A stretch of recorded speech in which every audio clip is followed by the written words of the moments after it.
Himachal news 24/7।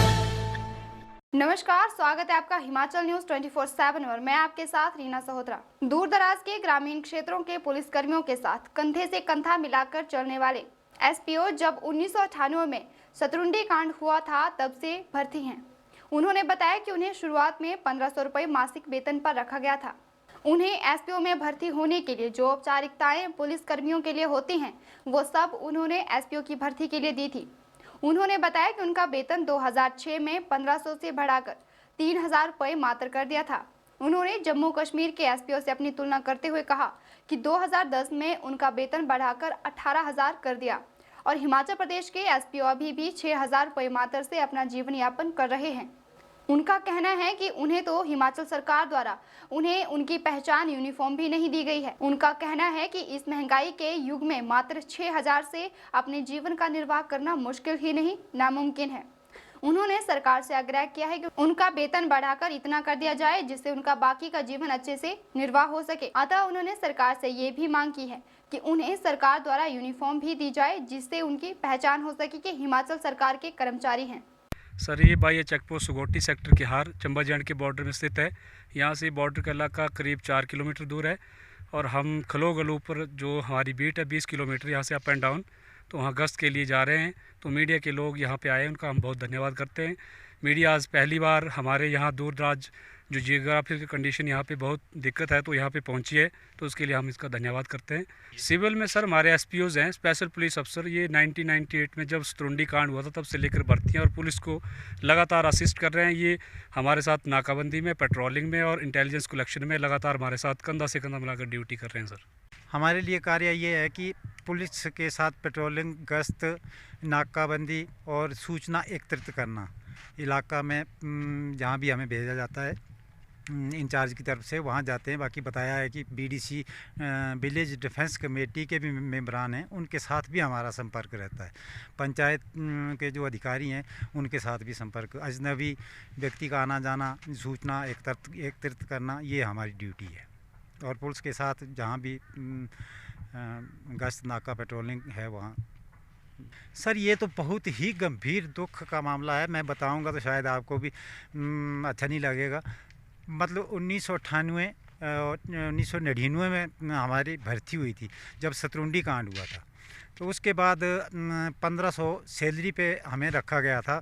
मतलब हमारा पूरा test, written test, race, long jump, high jump सब हमारे से मतलब लिया था। उसके बाद 2-3 साल के बाद मतलब 6 में हमारी पे 3000 हो गई उनको।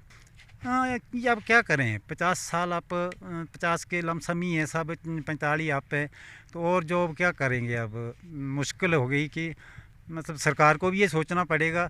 तो आप भी मीडिया की तरफ से हमारी रिक्वेस्ट है कि ठीक मतलब हमारी जो मुसीबत है, एक मुसीबत है, तंगी क्या मुसीबत है भारी, उसको सही तरीके से लगवाएं। बाकी इसमें झूठ बिल्कुल नहीं है, ये बिल्कुल हकीकत है हमारी। हाँ नहीं, वो कुछ नहीं है। मतलब हमारा यहाँ से नड्डल जुटरान तक हमारा 15 किलोमीटर एरिया पड़ता है। पंचायतें 2 जुड़ती है यहाँ ना नेटवर्क है आज के युग में, ना ही रोड सुविधा है। आप इतनी दूर बर्फ़ में आए हैं सर, तो कितना दुख हुआ होगा। हमें तो अप डाउन डेली करना पड़ता है और बर्फ़ में, भारी बर्फ़बारी में आजकल के ज़माने में नेटवर्क बहुत ज़रूरी है। बस अवेलेबल होना ही ज़रूरी है। बाकी ये सुविधा हमारे पास नहीं है तो और क्या होगा फिर इस न्यू भारत में या स्वच्छ भारत में या डिजिटल। हमें यही मांग है हमारी, या जे&के की तर्ज पे। नहीं तो फर्स्ट ऑफ ये है कि हमारी नियमित पॉलिसी बनाई जाए ताकि हम अपने बच्चों का, अपने परिवार का पालन पोषण सही ढंग से कर सकें। इतने पैसे में क्या करेंगे, खर्चा पूरा नहीं होता सर 6,000 में। तो ऐसी मांग करते हैं सर कि हमारी थोड़ी सैलरी बढ़ जाए तो कुछ हम भी अपने बाल बच्चे के बारे में सोचें। सर ये सामने जे&के एसपीओ है हमारी पोस्ट से सामने पार, तो उनकी 18,000 रुपये है सर।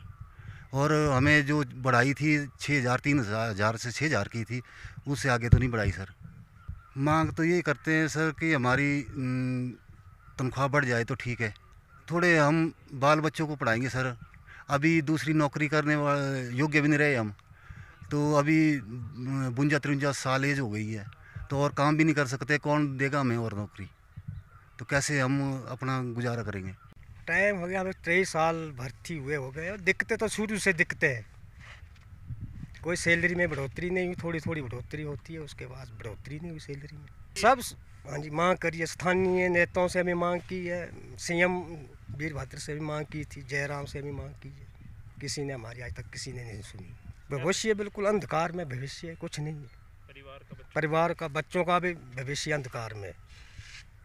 आज तक तो किसी सुना नहीं है, आगे क्या भविष्य में सुने तो ये मुझे पता नहीं है। हमारे लिए ये नियमितीकरण करे सरकार तो सबसे अच्छा काम वही है। अगर ऐसा काम सरकार करे तो हम सरकार को धन्यवाद करते हैं। रिटायरमेंट के बाद हमें पेंशन लगनी चाहिए, जैसा भी है सरकारी उसमें जो भी प्रावधान है वैसा होना चाहिए हमारे साथ। हिमाचल न्यूज़ 24/7 के लिए सगोटी से सपना के साथ मोहम्मद अजरुद्दीन की रिपोर्ट।